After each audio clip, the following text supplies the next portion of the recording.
Yes, Vite. From here we are going to start. First term is money, very basic term.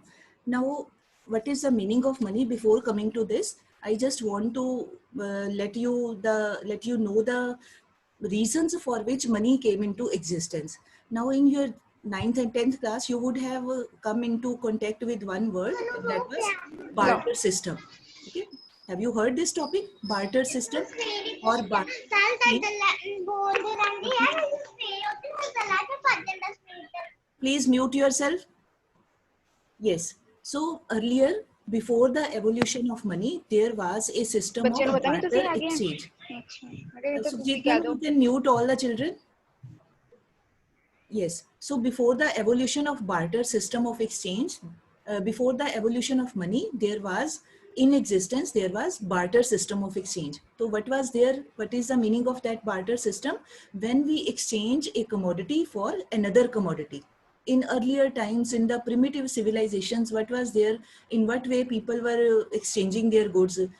Horse दे दिया बदले में wheat दे दिया बदले में कोई और क्लॉथ दे दिया बदले में कोई और चीज ले ली. नॉर्मली एनिमल्स का एक्सचेंज होता था. फिर उसके बाद थोड़ा सा एवोल्यूशन हुआ, फिर कमोडिटीज का एक्सचेंज होने लगा, ग्रेन्स का एक्सचेंज होने लगा. इट मीन्स कमोडिटी का कमोडिटी के साथ में एक्सचेंज. तो that was called commodity for commodity exchange, और in simple words it was called barter system of exchange. And this type of economy was called barter economy. Okay, but why was this barter economy working? Because in previous times, since needs of the people were very less, there was no complexity in the economic system. कम ज़रूरतें होती थी, simple economies होती थी. Even a village, single village was self sufficient in meeting all it's requirements. सभी काम village में ही हो जाते थे. मतलब एक simple very easiest type of economy was there. ठीक है, तो at that time there were no difficulties in the use of commodities for getting other commodity. But as time passed on, needs of the people increased, the complexities started coming in the economic systems. So now you imagine a situation in the modern time. Is it possible for any one of us to go to market and ask, for example, you want to buy a mobile phone, तो आप उसके बदले में कहो कि मुझे mobile phone दे दो, बदले में 20 kg वीट ले लो? पॉसिबल है आज के टाइम में? Not at all possible. आप कहो कि स्कूल आना है, स्कूल की फीस देनी है, नहीं मनी नहीं है, उसके बदले में आप 50 kg राइस ले लो, तो ये कोई पॉसिबल ही नहीं है. Because nature of activity is totally different. ठीक है, तो there were difficulties as development took place, as civilization increased, so then there were difficulties in the exchange. So this need of money was felt by the people. So ऐसे slowly and steadily money came into existence. फिर barter system में ये है नहीं है, मैं आपको just वैसे ही बता रही हूँ ताकि आपको क्लैरिटी हो जाए. नाउ देन बार्टर सिस्टम में प्रॉब्लम क्या आती थी? There was problem of double coincidence of wants. कि if you want anything, and then at that time you need that person who is in possession of that commodity, and simultaneously that person should have the need of that very commodity with which is there with you. दोनों को एक time पे दोनों के पास ऐसी चीज हो कि एंड मोर ओवर चीज होने के साथ साथ both should be in need of that commodity, only then exchange could take place. ठीक है, तो डबल कोइंसिडेंस ऑफ वांट. तो every time it was not possible, and it was there was a wastage of time in the search of such type of people. And similarly it was not possible to divide the unit. अब मान लो कोई animal है, किसी के साथ, किसी चीज के साथ, ग्रेन के साथ, वीट के साथ एक्सचेंज करना है, तो wheat can be divided into smallest units, smallest unit of measurement. एक प्लेट है या 2 प्लेट है, कुछ भी, मतलब एनीथिंग अंदाजे से. बट एनिमल के तो पीस नहीं ना किए जा सकते. एनिमल तो एज मतलब as a full fledged animal that has to be returned in exchange for wheat या something else. So there was problem of divisibility. Unit, smallest unit में कई चीजों को डिवाइड नहीं किया जा सकता है. ठीक है, तो ऐसी difficulties were there. So that is why it was felt by the people भी, नहीं, something else should be there which can be used as money. तो इस करके उसकी जरूरत पड़ी. फिर एवोल्यूशन क्या हुआ? Slowly and steadily. पहले होता था दिस एनिमल्स को एज बार्टर यूज करते थे इन एक्सचेंज. देन उसके बाद कमोडिटीज को यूज करने लगे. उसके बाद आपने 6th-7th क्लासेस में हिस्ट्री में you have read that then metallic coins came into existence. होता था ना पुराने टाइम्स में, किंग्स और queens, they started their own coins. Silver coins were there, gold coin, copper coins were there, उनके ऊपर उनके नाम लिखे होते थे या वो पिक्चर्स ही बना देते थे. मतलब those metallic coins came into existence. उसके बाद मेटेलिक कॉइन्स के साथ भी प्रॉब्लम आने लगी कि they were very heavy to handle, weight ज़्यादा होता था, तो वो भी प्रॉब्लमेटिक लोगों को लगने लगा. Then paper money came into existence, जो पेपर के नोट्स हमारे पास होते हैं, comparatively light and easy to handle. ठीक है, तो फिर notes came into fashion and trend. फिर उसके बाद नोट्स के बाद आजकल क्या है, आजकल क्या हो रहा है, debit cards and credit cards, जिसको हम प्लास्टिक मनी भी बोल देते हैं. So they are in fashion, people are making use of these credit and debit cards also.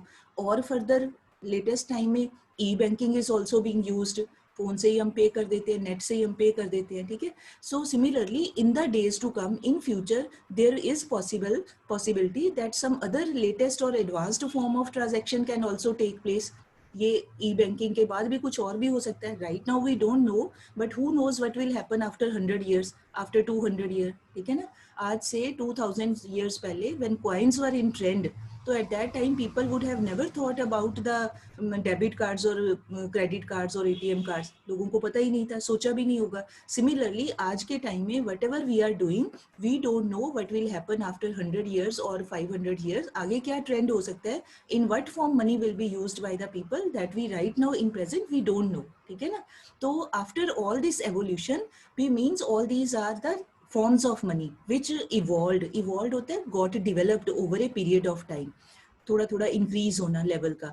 तो मनी केम इनटू एग्जिस्टेंस. ठीक है, तो अब क्या हुआ मीनिंग इसका, money means anything which is generally, money means, this is the definition, money means anything which is generally accepted as a medium of exchange, as a measure of value, store of value and means for standard of deferred payments.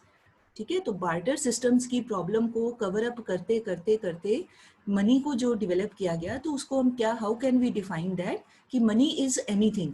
Now this is very interesting. Anything का मतलब, अब now presently what is there in our mind कि only notes are money, है ना, हम आम यही हमारे मन में होता है. तो जरूरी तो नहीं है कि नोट को, पेपर के नोट को ही मनी कहा जाए. Money can be anything. Like for example you and me, मान लो 50 पीपल आर देयर, हम किसी चीज को भी मान सकते हैं. एक पेन को मान लें कि ये हमारे लिए मनी है, और हम सारे अग्री करें और पेन से ही अपना लेन देन करें, अपनी ट्रांजेक्शन्स करें, तो pen can also be accepted as money. Even a pencil can also be accepted as money. Only thing is कि that should be accepted by people. all those who are involved with the transaction, they should agree.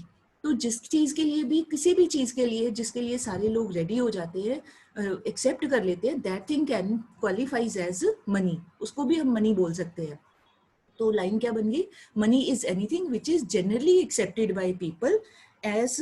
अब people किस चीज को accept करेंगे, as a medium of exchange. Now 4 words have come, 4 terms have come. Now these are important to be understood. Medium of exchange. Now medium of exchange का meaning क्या होता है, exchange means the process of buying and selling. यही होता है ना, give and take, एक देता है और दूसरा पर्सन उसको लेता है. आप या मैं मार्केट जाते हैं हम लोग, now what do, we make payment of money and in exchange we get the commodity. तो मनी देके हम अपनी चीज को ले लेते हैं. This is called the act of buying, act of purchase, है ना, हम बाय करके आ जाते हैं. Similarly the seller, what is he doing, he gives the commodity and in return of that commodity he takes money from the consumer. वो पैसे लेके हमें चीज को दे देता है. इसका मतलब उसका जो एक्ट है, that comes in the category of selling. So means buying and selling. This transaction, this exchange, and which thing is facilitating this exchange? Money के ऊपर एज ए कंज्यूमर हम तैयार हैं देने के लिए, और मनी के ऊपर ही एज ए सेलर वो पर्सन रेडी है उस मनी को लेने के लिए, for providing us that commodity. तो इसका मतलब जो मनी है, that is helping us to make our process of exchange easier. मतलब ये हमारा एक हमारा एक ट्रांजेक्शन करने का एक मीडियम है. जैसे हम कहें आपने कोई काम लिखते हो आप, तो pen is a medium to write, है ना, या pencil is a medium to write. भी आपने लिखना है, आपको कोई जरिया चाहिए, कोई सोर्स चाहिए. तो सिमिलरली कुछ हमने एक्सचेंज करना है दो लोगों ने, सेलर ने और कंज्यूमर ने, तो मनी क्या करता है, money helps as a medium.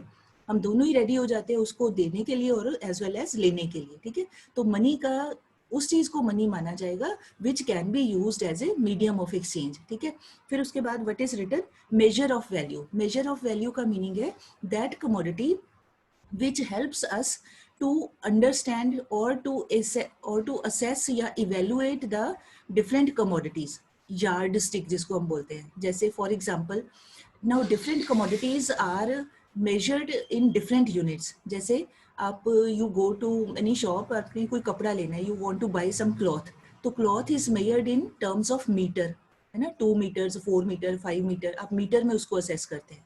अच्छा, उसके बाद आपने जाना है वेजिटेबल लेने, वो किलोग्राम में आती है, 5 kg, 2 kg, 1 kg, जितना भी what ever is your demand, वो किलोग्राम में है. उसके बाद आपको मान लो लेना है मिल्क लेना है, तो वो लीटर में है ना, 2 लीटर, 3 लीटर, जितना भी है. मीनिंग क्या हुआ कि different commodities they have their different units of measurement. तो there should be some common unit of measurement. कोई ऐसी चीज भी तो होनी चाहिए ना जिसमें हम इन सबको कन्वर्ट कर सके. तो जब हम कहते हैं कि मैंने 50 रुपीज़ की वेजिटेबल ले ली, 100 रुपीज़ का क्लॉथ ले लिया, 200 रुपीज़ का मिल्क ले लिया, इतने रुपीज़ का कुछ और ले लिया, दैट मीन्स जो मनी है, मनी के फॉर्म में we can express the value of all the commodities. कर सकते हैं कि नहीं कर सकते? मनी के टर्म्स में हम सब चीज़ों को एक्सप्रेस कर सकते हैं. तो मनी जो है, यार्ड स्टिक का मतलब होता है वो common unit with which we can measure the value of all the commodities. तो मनी टर्म्स में हम कह सकते हैं इतने रुपए का मैंने ये लिया, इतने रुपए का ये चीज़ ली, ऐसे कोई भी चीज़ों के नाम ले लो, सबको हम मनी में एक्सप्रेस कर सकते हैं. ठीक. तो सेकंड पार्ट हो गया डेफिनेशन का कि एक तो मनी ऐसी चीज़ होनी चाहिए जिससे हम एक्सचेंज कर सके, बाइंग एंड सेलिंग सेपरेटली कर सके. सेकंड इज हम उसको मेयर ऑफ वैल्यू, मतलब चीज़ों की कीमत को, चीज़ों की वैल्यू को उस मनी में हम एक्सप्रेस कर सकते हैं. ठीक. उसके बाद क्या है, store of value. Store of value means कि मनी कैन बी सेव्ड. ऐसी चीज होनी चाहिए मनी जिसको हम सेव कर सके. अब आप देखो, अगर आप पुराने टाइम में हो, if we all are in older times, मान लो हमारे पास काउज है या हॉर्सेज हैं या कुछ भी है, कोई एनिमल है, तो अब हम उसको सेव करके थोड़ी रख सकते हैं कि 15 साल के बाद इतनी काउज हो जाएंगी, 15 साल के बाद इतने हॉर्सेज हो जाएंगे. ये तो नहीं उसको हम कर सकते कि कहीं, मतलब उसको मैनेज करना, अगर मान लो एनिमल की फॉर्म में है, तो उसको पालने के लिए, उसको रियर करने के लिए, उसका खाना पीना कितनी फालतू का काम होगा, मतलब मेहनत का काम है. सिमिलरली अगर हम कहें कि ग्रेन्स को सेव करके रख लें, तो 15 साल तक ग्रेन कोई चीज़ ना हो, उसको संभालने के लिए वही पड़े पड़े रॉट हो जाएंगे, खराब हो जाएंगे, है ना, कोई कीड़ा मकोड़ा, कोई इंसेक्ट्स आ जाएंगे. तो मतलब ऐसे चीज़ों को स्टोर करना, सेव करना इज़ क्वाइट डिफिकल्ट. बट आप नाउ यू सी, मनी को सेव करना ईजी है. आप अपने घर पे, अपने वॉलेट में, अपने पर्स में, बैंक में, कहीं पर भी आप मनी को रख के सेव कर लो. आज रख लो, 15 ईयर्स के बाद यूज़ करो, 20 ईयर्स के बाद करो, जब मर्जी करो. तो दैट मीन्स कि it is easy to store मतलब सेव कर सकते हैं मनी को. And means for standard of deferred payments. Now deferred payments क्या होती हैं? I think you have read in business studies also, पढ़ा होगा आपने. Deferred payments means those payments which are to be done in the future time. ठीक है. जैसे मान लो मैं देख रही हूँ, Molly is there with in front of me, तो मॉली से मैंने 100 रुपीज बोरो किए. ठीक है. तो मैं इसको कहूँ कि मॉली, अभी मैंने I have taken 100 rupees from you, but I will return after 5 years. तो इसका मतलब क्या हो गया, वो 100 रुपीज में 5 ईयर तक का I am getting time period, है ना. मैं एक फैसिलिटी ले रही हूँ कि मैंने 5 ईयर के बाद या 10 ईयर्स के बाद आई विल रिटर्न. तो that means that my that payment of return of 100 rupees, that will be called a deferred payment. कि मतलब मैंने बोरो तो आज कर लिया, बट मैं प्रॉमिस कर रही हूँ कि I will return after 5 year या आफ्टर 10 ईयर. तो any payment which is agreed upon today in the present time, but that actually gets implemented in, gets fulfilled in future time, है ना, बाद में देने का हम प्रॉमिस करते हैं. तो that is called deferred payment. तो स्टैंडर्ड ऑफ डिफर्ड पेमेंट का मतलब है कि अब मैं इसको कहूँ, इफ आई से मौली कि 100 रुपीज तो मैंने करने हैं, साथ में मैं आपको 10 रुपीज का इंटरेस्ट भी वापस करूंगी 5 ईयर के लिए. तो इसका मतलब मनी की टर्म्स में आज इफ आई टेक 100 रुपीज, तो after 5 year I will return her 110 rupees. यही मीनिंग हुआ ना. तो ये इसी को कहते हैं स्टैंडर्ड ऑफ डिफर्ड पेमेंट. कि मतलब हम किसी भी चीज की जो पेमेंट है एग्रीड अपॉन, जिसपे दोनों पार्टीज अग्री हुई हैं, उसकी पेमेंट को हम फ्यूचर में भी कर सकते हैं. तो मनी की फॉर्म में it is very easy, both parties will agree, किसी को कोई प्रॉब्लम नहीं होगी इस तरह से एक्सेप्ट करने में. So anything, I am again repeating, money is anything which is generally accepted के बाद then you have to mention 4 things. Which are those 4 things? Number 1, anything which can be accepted as a medium of exchange. You can revise in your mind, medium of exchange. Second, measure of value. In some books measure of value की जगह unit of value word is also written. ठीक है. तो दोनों का meaning एक ही है, यूनिट ऑफ वैल्यू और measure of value. Then store of value, store मतलब सेव कर सके, and then standard of deferred payment means जिसको हम फ्यूचर में भी वापस कर सके. So anything which performs all these 4 functions nicely, that thing can be accepted as money by the people of any place.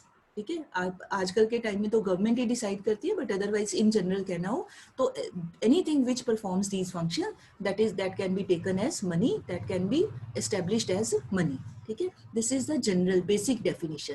ठीक, 1 मार्क के क्वेश्चन में यू मे राइट 1 और 2 मार्क्स में this definition can be given. Now अब जो money है उसमें आगे फर्दर, क्योंकि this part is in detail ना, हमारे सिलेबस में दिया मनी इट्स मीनिंग, तो then that is why we should do this in detail. अबे there are 4 broad definitions of money.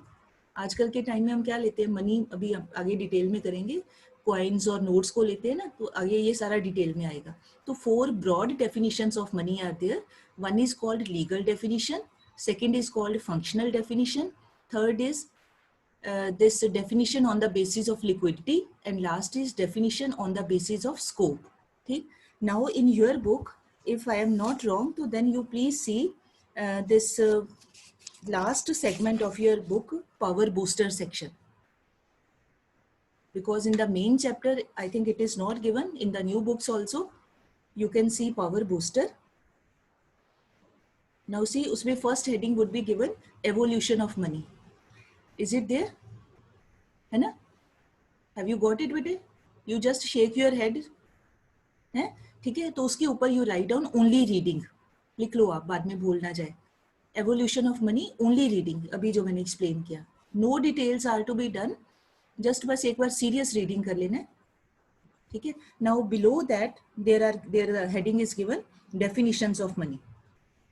ठीक, उसके नीचे now 4 definitions which I have written here in the slide also, same words are there. Legal, functional, on the basis of liquidity, and on the basis of scope.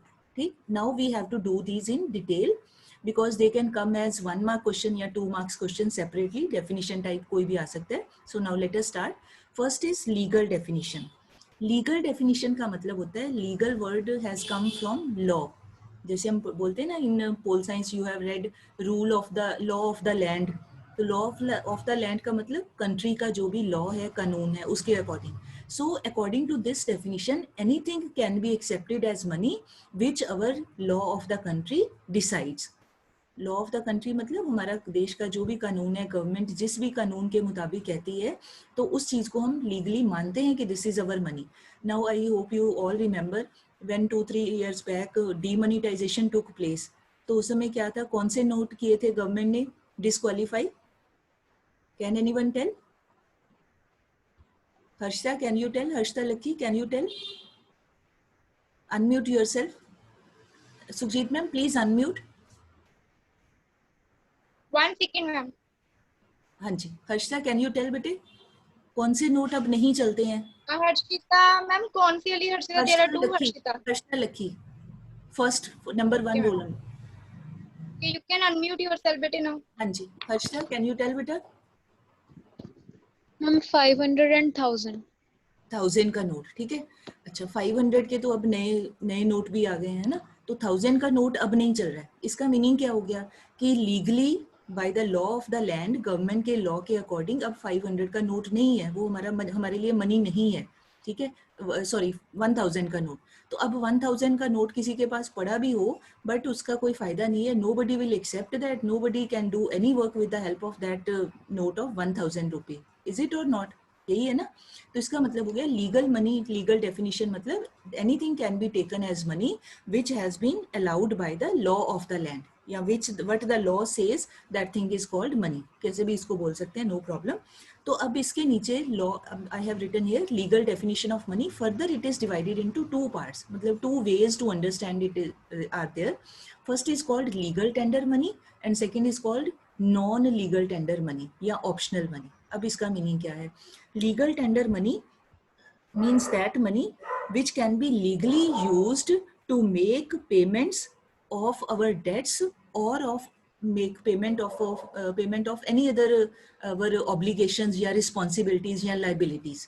मतलब कोई भी money legal tender कहलाएगा जब वो उसको हम किसी को डेट को पे करने के लिए यूज कर सकते हैं, या अपनी कोई और रिस्पॉन्सिबिलिटी, कोई चीज खरीदनी है, कुछ भी है, कोई भी टाइप की रिस्पॉन्सिबिलिटी लाइबिलिटी है, when we can use that money as per the law of the country, that is called legal tender. Same ही है डेफिनेशन, ये वही, anything can be taken as money which is allowed by the law of the country या which is advocated by the law of the country, वो legal tender है। मतलब कानून के अकॉर्डिंग जो भी चल रहा है, तो कोई डिफरेंस नहीं है, उसी को हम यहाँ ब्रॉड में भी वही कह दिया, मेन में भी वही कह दिया, यहाँ भी एनीथिंग। एंड कंडीशन क्या है कि उसकी हेल्प से हम अपने कोई भी डेट्स को पे कर सकें, अपने जो लोन लिए हुए हैं, we should be in a position कि हम उस मनी से अपने पेमेंट्स कर सकें, अपने डेट्स को पे कर सकें, और वो हमारे लॉ ऑफ लैंड के अकॉर्डिंग वो चीज़ को एक्सेप्ट किया जा रहा है, तो that is legal tender money. ठीक है, कानून, सिंपल कानून के मुताबिक। अब इसके भी फर्दर 2 पार्ट्स हैं, limited legal tender and unlimited legal tender. अब लिमिटेड लीगल टेंडर का क्या मीनिंग है? जैसे for example, very interesting, limited legal tender होता है which can be paid for the discharge of any debt up to a certain limit। जैसे मान लीजिए लवदीप कौर को I have to return 10,000 rupees to Lovedeep Kaur, तो मैं लवदीप कौर को कहूँ कि भी मैं इसको 100 रुपीज़ के बराबर क्वाइन देना चाहती हूँ, बाकी का जो 9900 रुपीज़ है वो नोट्स की फॉर्म में देना चाहती हूँ। तो ठीक है, शी विल एक्सेप्ट, ठीक है भाई मैं 100 रुपीज़ तक के 10 रुपीज़ के क्वाइन ले लेती हूँ, आप मुझे 10 क्वाइन दे दो, बाकी के नोट दे दो। ठीक, तो लिमिटेड लीगल टेंडर का मतलब है कि क्वाइंस जो हैं they are known as limited legal tender because they can be paid up to a certain limit. कौन सी लिमिट? जिसके लिए जो लेंडर है वो रेडी है, वो उसको कोई प्रॉब्लम नहीं आ रही उतने क्वाइन लेने के लिए। But on the other side you find this situation कि अगर मैं कहूँ कि लवदीप कौर मैंने सारे 10,000 रुपीज़ आपको मैं वापस करूँगी but in the form of 1 rupee coin, तो फिर तो सारा दिन बैठ के Lovedeep Kaur will keep on counting कि कितने 1 रुपी के क्वाइन है, फिर कितने हैवी हो जाएंगे उठाने के लिए, उनको रखना, संभालना, उठाना, एक जगह से दूसरी जगह लेके जाना, इट्स वेरी डिफिकल्ट प्रोसेस है ना। तो मतलब वैसे ही ठीक नहीं लगता। तो शी कैन रिफ्यूज मी कि भाई नहीं मैम, मैं 10,000 के क्वाइन नहीं लूँगी, मैं 100 के क्वाइन ले सकती हूँ, इतना मैं फैसिलिटेट कर सकती हूँ, बाकी आप मुझे नोट दो। ठीक है ना, तो that means limited legal tender. तो जो क्वाइंस हैं दे आर लिमिटेड, भी एक सर्टेन लिमिट तक तो ठीक है, जितना अगला एग्री करे उतना तो ठीक है, मान ले हम दे सकते हैं किसी भी डेट को पे करने के लिए, बट अनलिमिटेड अमाउंट में हम कॉइन्स में पेमेंट नहीं कर सकते because the other party can directly refuse to do so, नहीं करे एक्सेप्ट, तो फिर क्या करें, है ना। तो क्वाइंस को कहा जाता है लिमिटेड लीगल टेंडर, बट बिल्कुल इसके कॉन्ट्रेरी अनलिमिटेड लीगल टेंडर का मतलब है नोट्स। अब मैं लवदीप कौर को कहूँ नोट की फॉर्म में देना है तो शी विल हैप्पीली एग्री, उसको कोई प्रॉब्लम नहीं होगी। नोट की फॉर्म में हम किसी का कितना भी लोन हो वो वापस कर सकते हैं, 1000 में हो, लैक्स में हो, करोड़ में हो, कितना भी हो, तो नोट्स को कोई रिफ्यूज नहीं करता है, ना ही कर सकता है। अगर करेगा तो that is punishable as per the law of the country, note में मना नहीं कर सकता है कोई भी। ठीक है, तो notes are called unlimited legal tender, मतलब which can be paid to discharge any debt of any amount, कितनी भी वैल्यू का कोई डेट हो उसको वापस करने के लिए हम नोट्स को यूज कर सकते हैं। ठीक है, so this is last minute is going on, so I am not going to touch the next one. So limited legal tender का मतलब हो गया coins, एक given amount तक ही यूज कर सकते हैं, and unlimited legal tender का मतलब हो गया notes which can be used up to any extent। ठीक है जी, so today you have to read up to this part, बाकी का barter system वाला सिर्फ read करने, उसके ऊपर you can write down only reading, that is not to be learned, that is only for understanding। और evolution of money again for understanding, so you आप लिख लो कहीं, मतलब लिख लिया करो ताकि याद रहे, ओनली रीडिंग, ठीक है, not to be learn. So with this we close our today's meeting, so rest of the work we do tomorrow, so today please read all these things. ठीक है जी, thank you all, thank you Sukhjeet ma'am, now you can close the meeting.